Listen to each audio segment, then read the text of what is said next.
હું કિશોરભાઈ દલાલ પ્રહલાદનગર અમદાવાદથી આવું છું.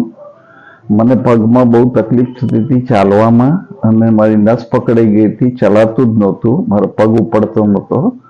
એટલે મેં મારા બે ભાઈ મહેન્દ્રભાઈ પટેલને પૂછ્યું, એમને ઓપરેશન 2 મહિના પહેલા જ કરાવેલું. એમને મને સજેસ્ટ કર્યું મારુતિ હોસ્પિટલ વિરલભાઈ પટેલને. તો હું ત્યાં પછી બતાવવા ગયો, મેં ફોટા પાડ્યા, એક્સરે આ તે, અને પછી મેં હોસ્પિટલમાં ઓપરેશનનું નક્કી કર્યો ટાઈમ. ઓપરેશન કરાવ્યા પછી અત્યારે હું ચાલી શકું છું, સીડી ચડી શકું છું.